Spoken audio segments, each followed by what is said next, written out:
Dear friends, ladies and gentlemen, it is such an honor to be addressing the United Community of African Students of the University of Wageningen.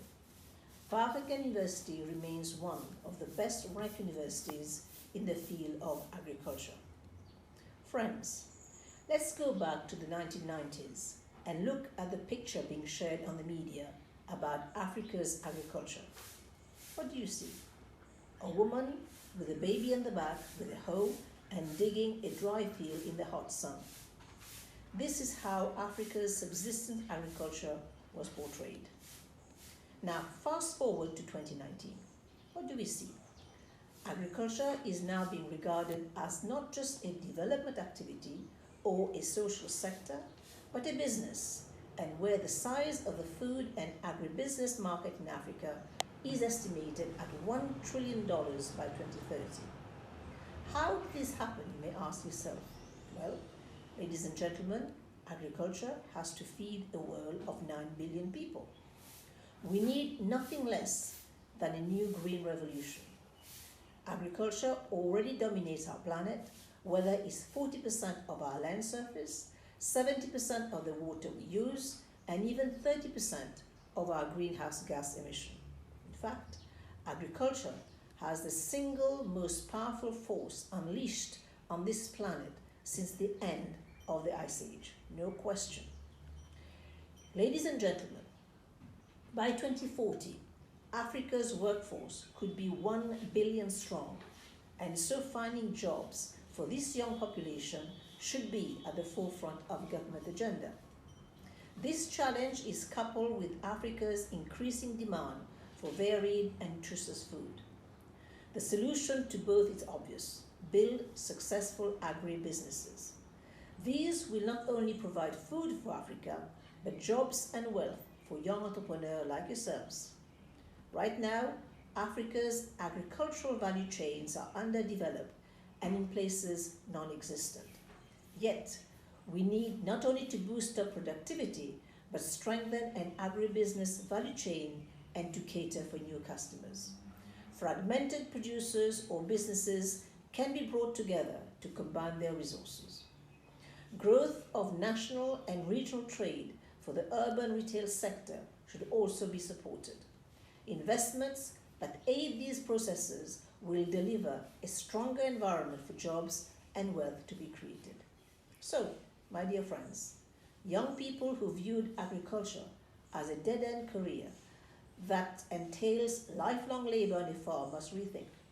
With the rapid pace of growth of technology, the use of drones, automated tractors, artificial intelligence, robotics, and blockchains, agriculture as we know it today will change.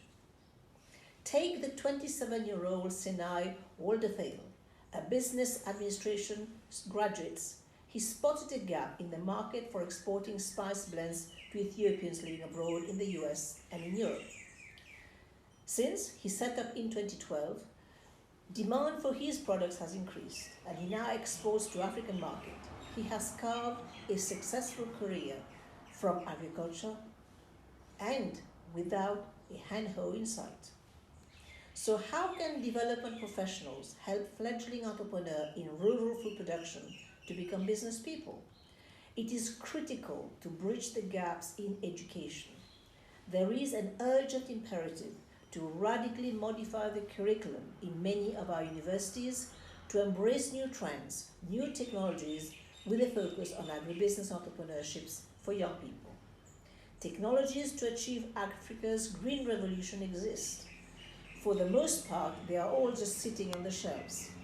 The release of water-efficient maize varieties, for example, now allow farmers to harvest good yields in the face of moderate drought, boosting resilience.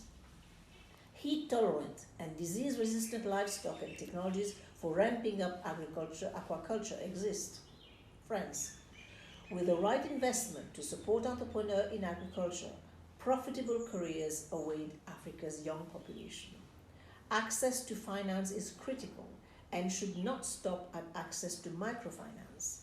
There are businesses that have outgrown microfinance and are awaiting help from mainstream banks.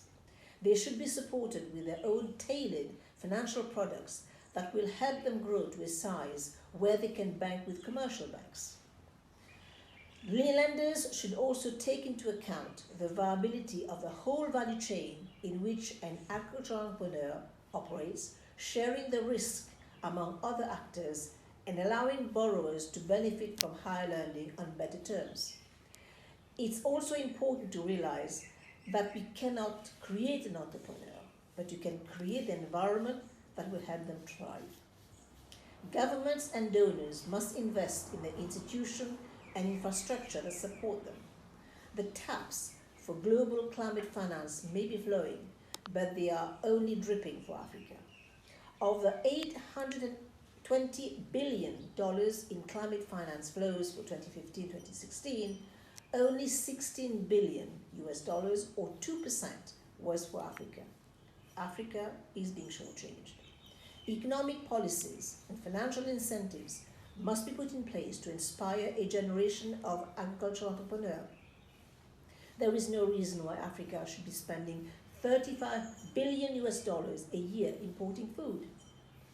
All it needs to do is to harness the available technologies with the right policies and rapidly raise agricultural productivity and income for farmers and assure lower food prices for consumers.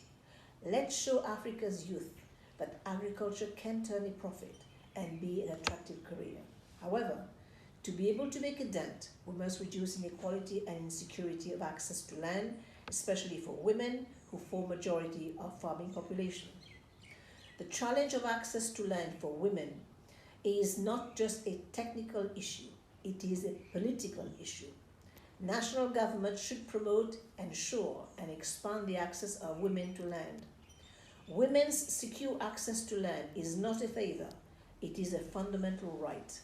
No bird can fly with one wing. African economies will only progress when there is greater equality between men and women.